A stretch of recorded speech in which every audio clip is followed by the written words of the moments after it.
My job is to introduce Father Garanzini, but I must say that I'm kind of surprised he's even here. I was afraid that he wasn't going to show. As you may know, Father Garanzini is from St. Louis, and he is a huge baseball fan. And I was afraid that he might lapse into a depression, something that the Cub fans in this room would not let that happen, right? We wouldn't let that happen if we don't really, get our expectations up that high. I'm also, it was mentioned, I'm a double alumnus of Loyola, but in my district, the heart of my district is a college called DePaul, and they are appropriately over here in the corner.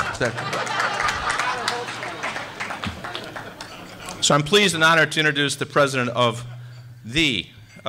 one of Chicago's finest institutions of learning. And I'm eager to hear the latest on what's been happening at my former university, along with each of you. Anxious to get a university president's view on the complicated world of higher ed today. Father Garanzini came to Loyola in 2001, and many people wonder why he took on that challenge, because the university was on shaky economic footing at the time with record low enrollments.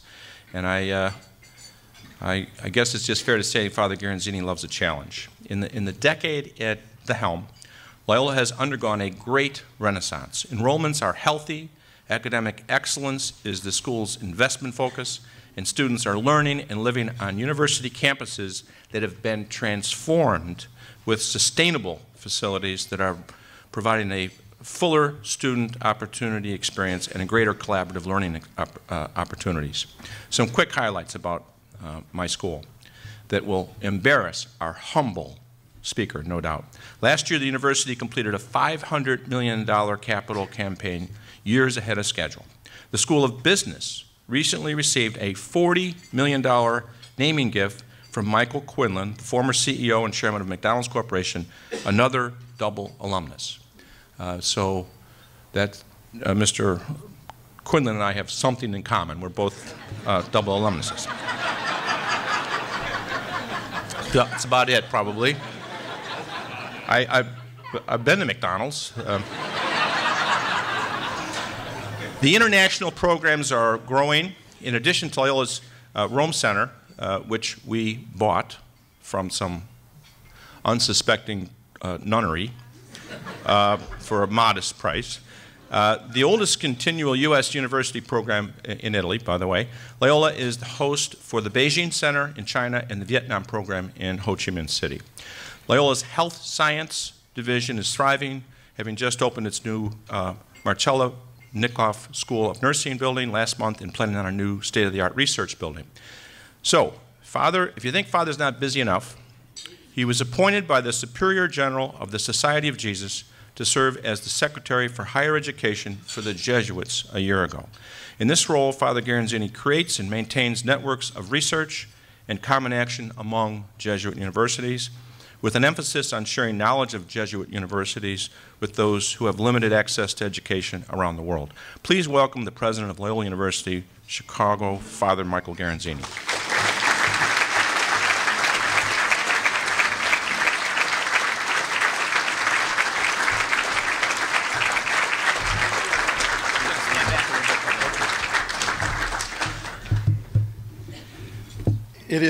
It's truly an honor and humbling to see all of you here and to have such a turnout. In fact, given the number of state reps here, I was thinking that we may have a quorum and we could probably get some work done if you were all, because there's a lot of work that has to be done.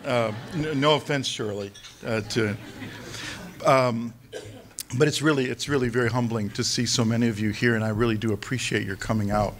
And a special thanks to Father Dennis Holschneider, who came here to hear what's going on at Loyola University, so that they know what they need to do next as well. Okay. Sorry. Okay.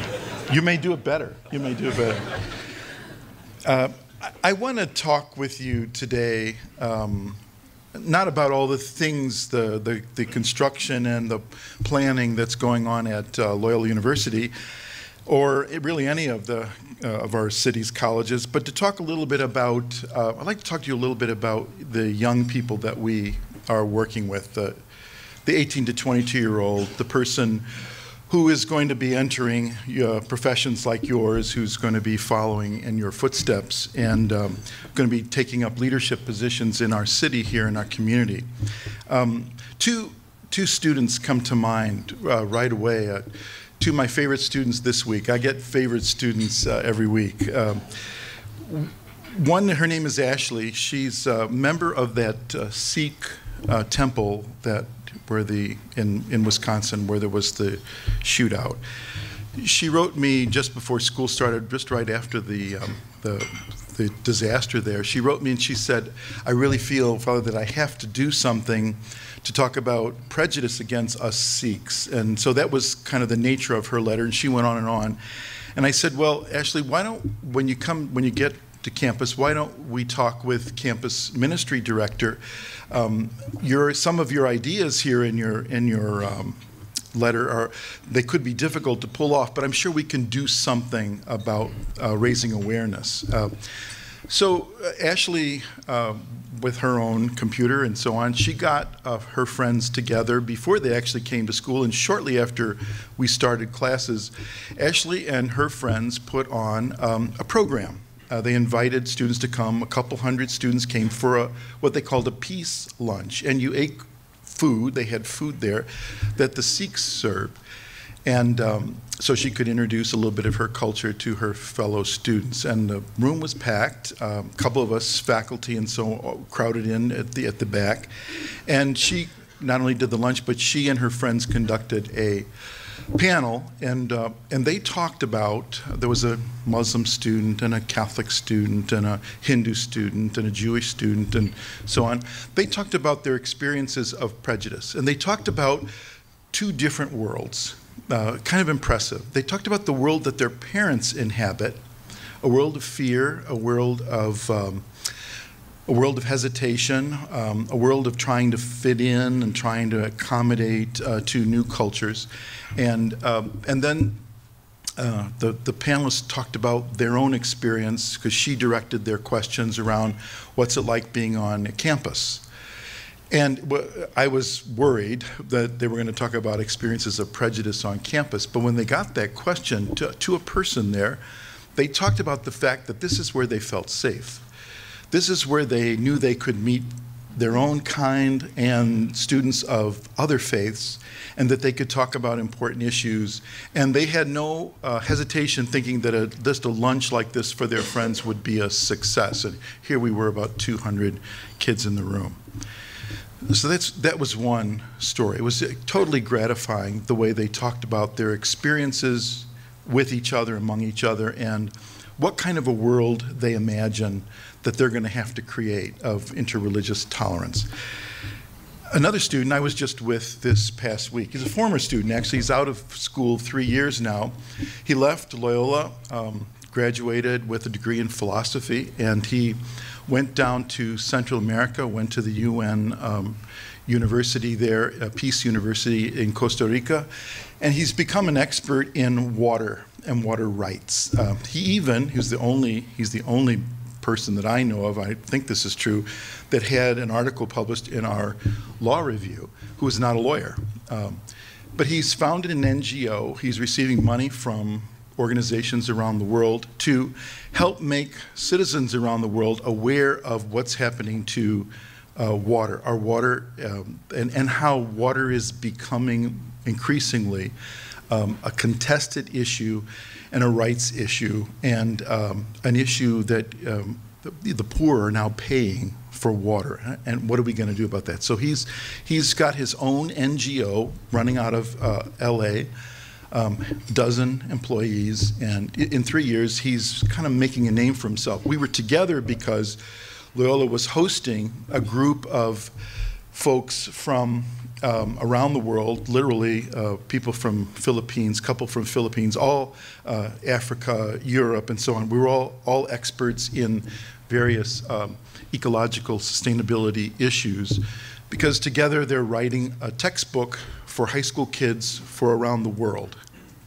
the realization there is that we could start thinking of what do not American kids need to know, but what do kids all around the world need to know, and how will they all communicate? And we're looking at the technologies and so on about, what's the way to appeal to kids? And pretty much these folks from Africa and Asia and so on, they all said it's the same thing the American kids like to see. They look for computers and they go get to the internet and they want videos on their screens and so on. So we're inventing an e-textbook that will look at ecology, the social problems that come from these various situations, these various ecological problems, the moral implications of some of these, and even a spirituality that might help give hope to people around the world as they wrestle with these things. Well, I get people at Loyola, people in higher ed at places like DePaul as well. We get to work with young people of a, I would say, just put it this way, of a different sort. They live in a different world than the world we live in. If you, I don't want to talk just about the kids, though. I want to say something too about what's going on with higher ed and about criticisms of higher education. If you go on the Heritage Foundation website homepage, there's an article there by a man named Stuart Butler. That's their lead article right now. And Stuart Butler's article is called The Coming Higher Education Revolution. And his point is he says there's a huge disruptive innovation that amounts to a revolution going on in higher ed. The revolution, he says, is going to fundamentally change the way higher ed does business, how educators educate, and most importantly, what it costs in time and in money to get a decent college degree. The silver bullet that's causing all of this is technology. So the internet, he explains, will be bringing all the knowledge you need to your fingertips right at your home computer.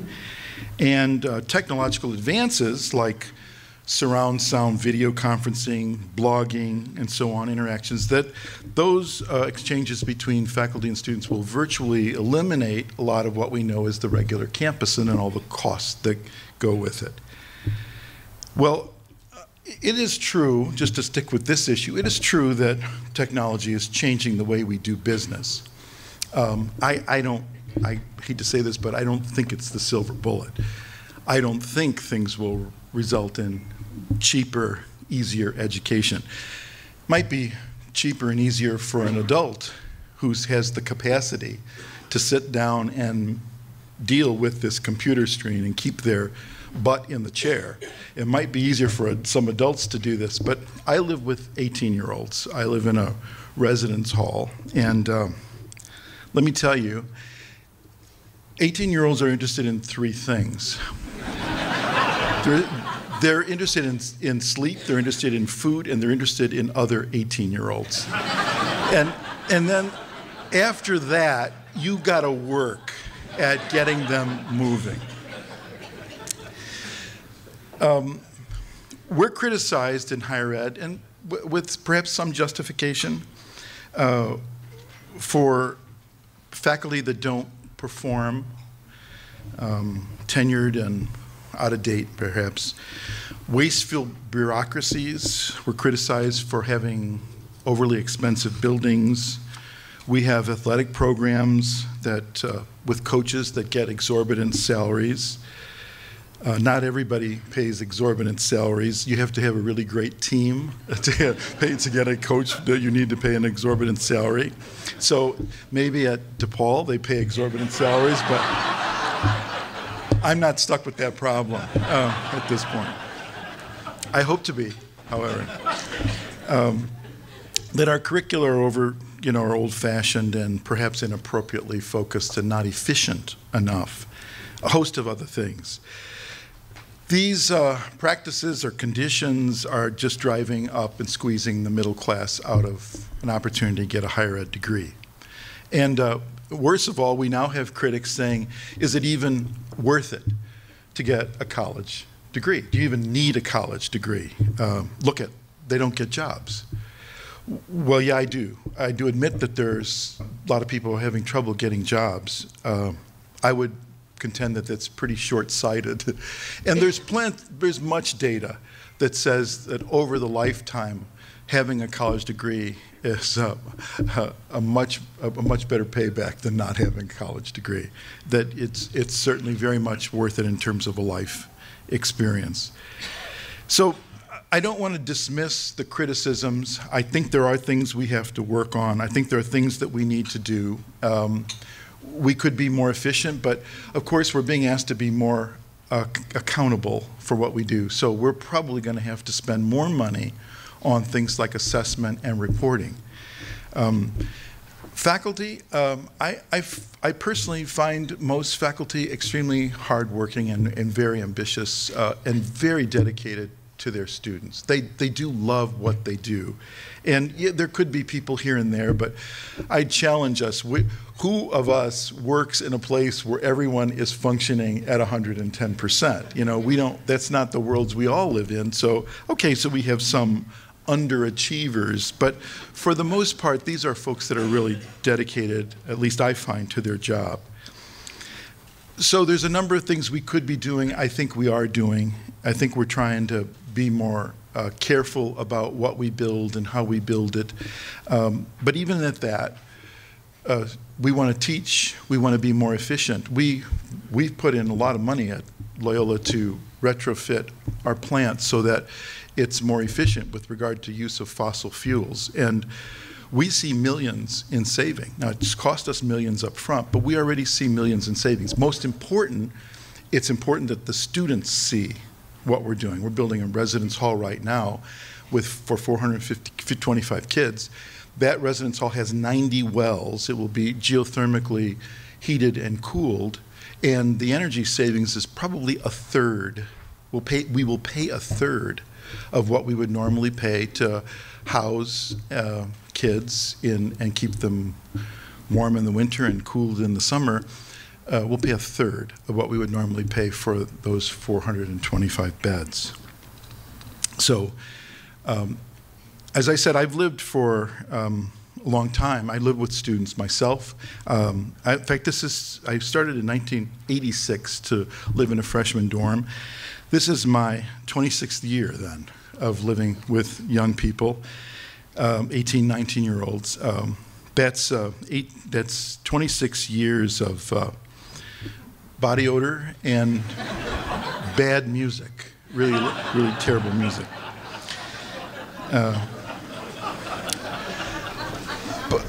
But if you ask people from Maine to Montana or from Mozambique to Miami, if you ask them what they want for their 18-year-old after they've finished secondary school, they're most likely going to say, I want my kid to go off to college, to grow up and be transformed, to get an education for life.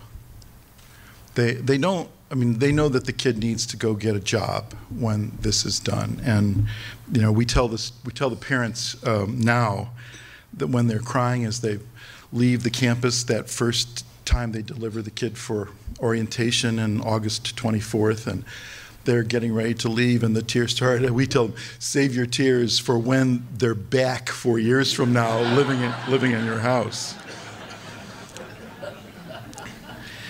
But we don't, as a society, always agree on what an education is for. Is it for a trade, for preparation for you to become that technician, that doctor, that lawyer that's perfectly skilled with dealing with matters today? Or is it develop a more completely, more humanistically, we would say in the Jesuit tradition, to become a critical thinker, to become a person who can absorb and loves to find new knowledge and perhaps loves to create new knowledge? Do you go off to college to just get that trade, or do you have to become a person who's comfortable with working with other people, knowing that it's about teams? It's teams that do everything now. No one really does much work just simply alone. You work with groups. Is it important to become comfortable in the world that you're going to inhabit? When we look out over, at our students, our 18 to 22-year-olds, we know that these kids who were born in 1994, 96, they're going to be entering the job market in anywhere from now, to this coming 2013, to this particular group to 2016, 2017. And they're going to be in that job market. They're going to be fully active adults before they retire at 75. They'll be adults working in a world that till 2050, 2060. What's the world going to be like that they're going to be working in? And they already know what that world is going to be like. They know that the world they're in now, but the world they're entering, means that they'll likely move several times, and they may spend time overseas in their job. That they're going to be living and working with colleagues who are from different races, different nationalities, different religious creeds, and that the people that they're going to be serving, whether it's in medicine or it's in law or in classrooms or whatever it is, that those are going to be incredibly diverse populations. They know they're entering a global village, that they're already in one, and that they need to become comfortable living there. While they respect their parents and their values, they're incredibly loyal people to their own backgrounds and their own cultures. They're proud of their cultures. They've been told to be proud, and they are. But they also know that that's not where they're going to live and work, that they're going to be working in these diverse global environments. The second thing that they know and we know and they tell us about is that they're on a planet where every time they turn around, someone is explaining how stressed this planet is. It's not going to be too long before, they all know this, we would need another planet to feed the 9 billion people that will be alive when they're 50 years old. There'll be 9 billion, and we're having a rough time with it now. They know things like that the world's excess grain supply, it's been dwindling the last couple of years because of the drought in Russia and the drought in the Midwest of the United States. The world's grain supply went from about 96 days post-harvest to about 72 with this last 2 years. If that shrinks to zero, well, shrinks to say 20 days, you can expect that there'll be geopolitical havoc with that. So they kind of know all this stuff. And they know that in terms of biodiversity, we got a big problem in terms of pollution. We have a big problem in terms of water, air, you name it. So what are we going to do about that? What about that world that we're going to be living in? The decisions that have to be made are going to have to be made by all of us, by people that are very different from us, that come from different political systems, have different value systems, and so on. How's that going to work? Their fundamental question, I think, is there hope that they could have personally in a future of this kind of a stressed planet? Well, when we look at this tradition that we inherit at Loyola, the Jesuit tradition, we know that when Jesuits started educating kids 450 years ago. We started in Messina, Sicily, at the request of the town's merchant class. Educate our sons to take over the management, not only of our companies, but of our city. So we devised an educational program then, and then we've reformed it and fine-tuned it for these 400-something years that prepared people to be not just a merchant or what their dad was, a doctor, but a leader of the community, a leader of the city. So we train people for the polis, the city. Well, we know now, looking at the situation, that we need to train kids for the orbis, for the world. that they're being trained to be leaders of a worldwide planetary unit, a unitary planet, connected planet that they're going to have to become comfortable in, as I said, and leaders in. So what's necessary? Well, we knew before, some things are still necessary, to be able to think critically, articulate your ideas and explain them and be persuasive. That's a hallmark of Jesuit education. We know that that's still true. To be able to think broadly, to have some understanding of what is the good, what is the true, and what is the beautiful that goes back to the Greeks, we know that's true. So to be cultured and refined, and in this sense, well-read and experienced, we know that's true. To be skilled in your job, to have the best training possible at this given moment in your discipline or your career area. We know that's true.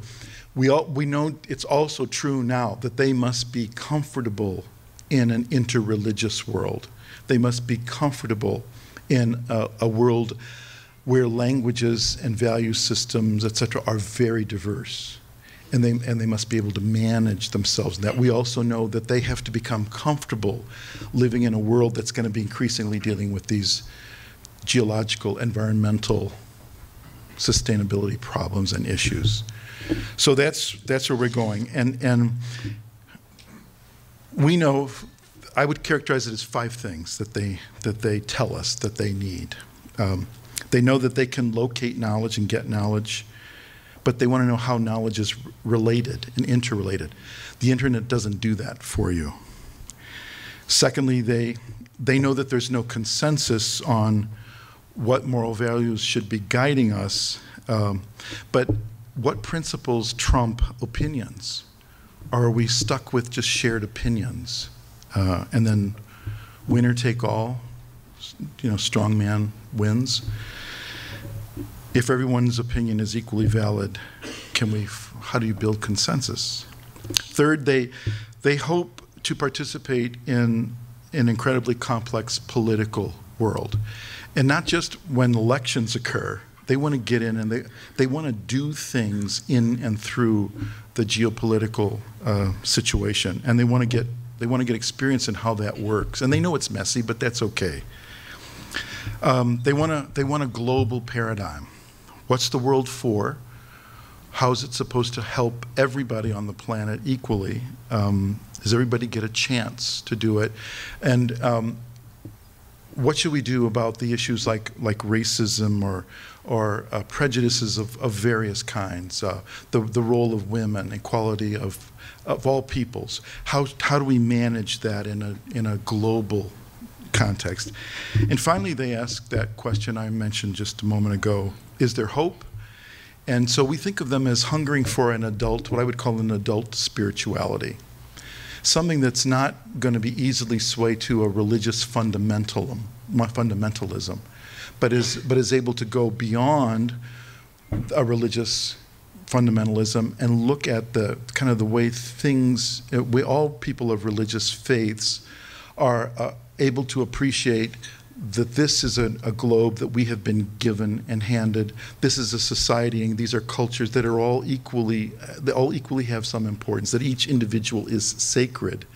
What kind of a spirituality will sustain them so that when things get tough, they, in fact, feel that there is hope because they know there is hope.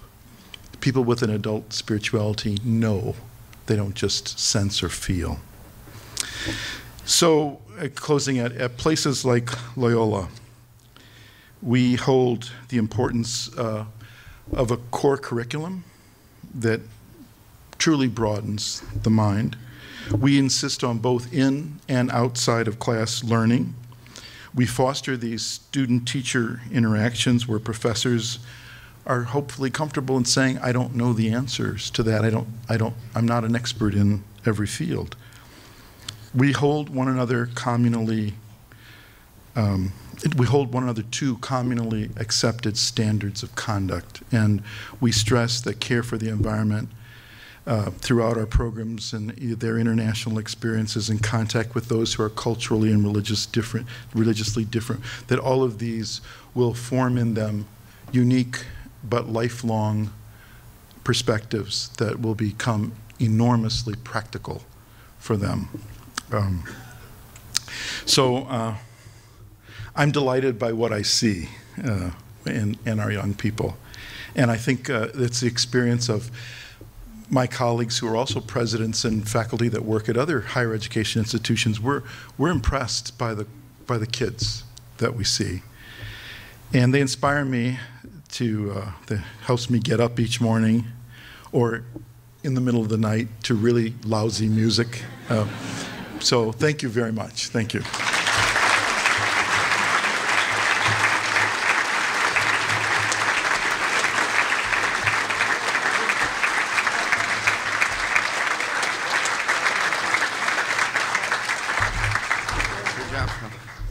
Well, I'm sure there's a lot of controversial questions after that speech. I'm sure there's a lot of people who want to criticize. And Marty, get up here. Unfortunately, your moderator has to go and give a speech at another university called Roosevelt. So I'm going to pass over the questions to Marty McLaughlin, board member, and go out there and try and match that.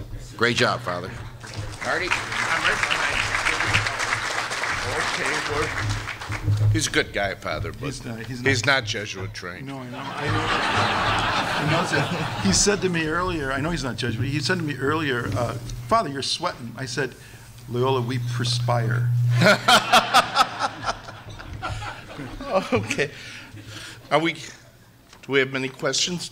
Prepare your questions, write them down, and give them to our young lady who will be making her way around here.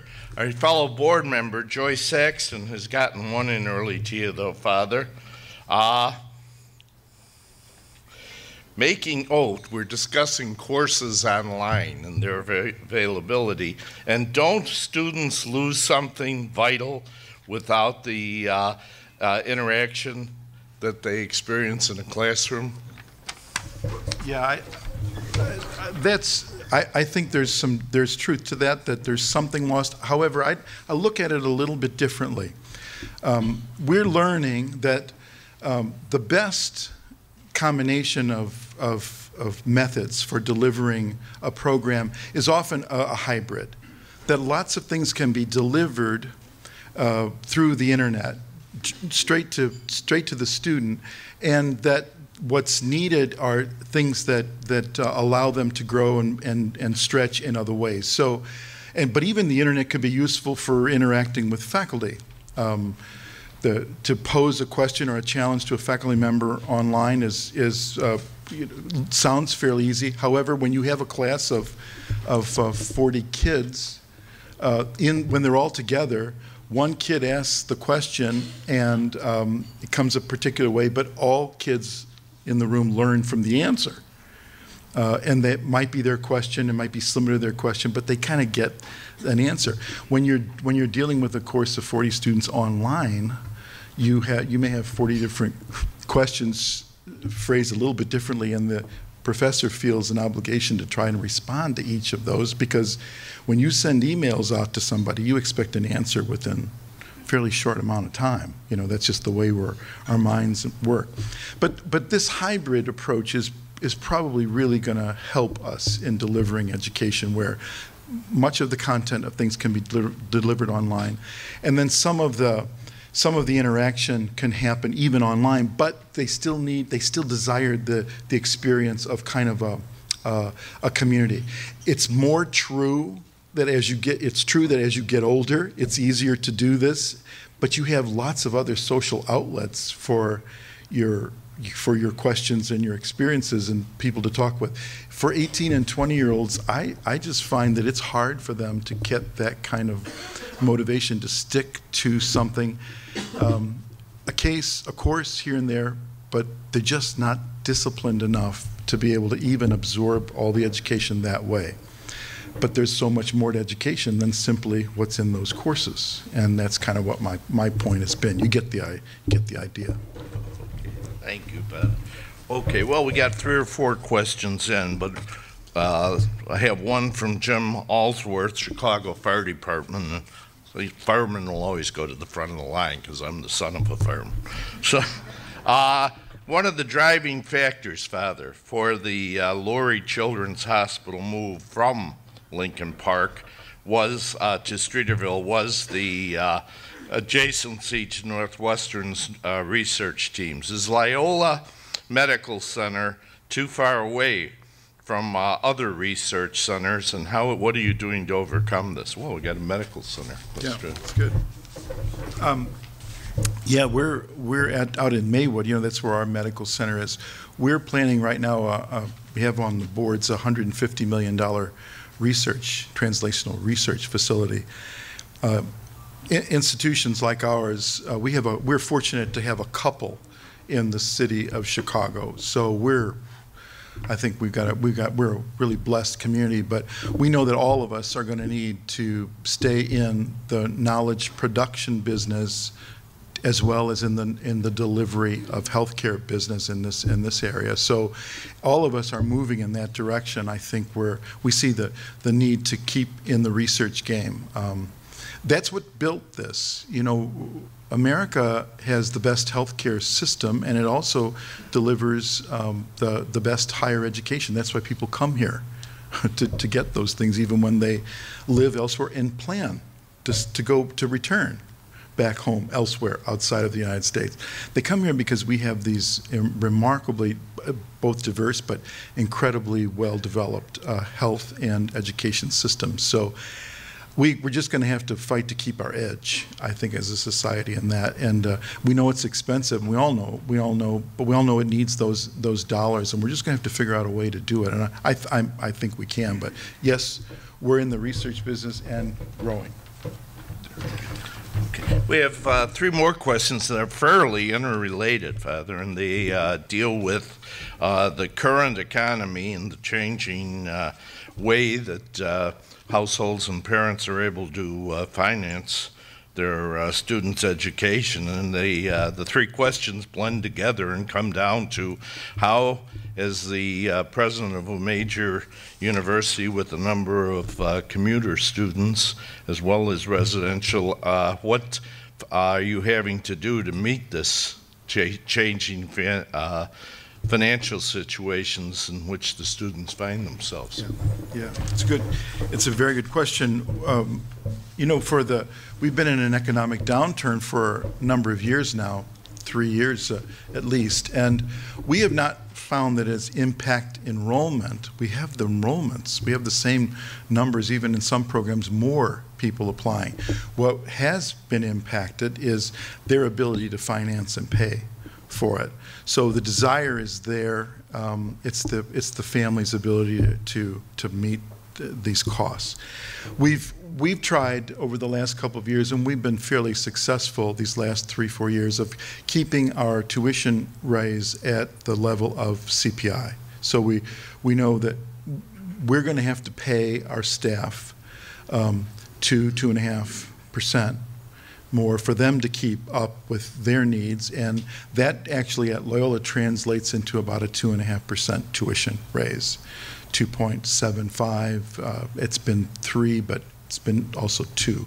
So we're trying to tie these things together, and then so we're looking for other sources of funds. That's what university presidents are working at. I think Dennis and our other colleagues would say that we're looking at philanthropy, so people that want to make an impact and an investment in the future of the education of young people, that we're looking for their partnership, and we do see a lot of generous people. And some universities are actually going out and recruiting people that know how to raise a lot of money as their president. Isn't Governor Mitch Daniels the president of the University of Indiana now? He knows how to raise money. I presume he's also going to be a good manager. But so that's become one of the important jobs that we all take on in my role, role like mine. So fundraising, new sources of funds. Some universities are recruiting many international students who come here usually as full pays. The trick there is not letting it appear that those seats are being taken at the expense of U.S. kids, local kids that want to go to school. We don't have as much of a pressure on us on that score. We don't have a large percentage of international students, but a publicly financed education has that perception problem. Are these seats going to kids that depriving American kids, our own Illinois citizens, from going to? So these are all some of the things we juggle, and some of the things that we're contending with as we struggle to keep our expenses down and keep them in check. And admittedly, it's going to be tough. If you want to stay ahead and compete, it costs. It costs you to compete. How do we make it reasonable cost? Thank you, Father, very much. Okay, that's gone through the question. You had a fairly soft crowd today. They're easy. Nobody even asked about when are we going to get our second NC2A championship. We're working on that. Well, that's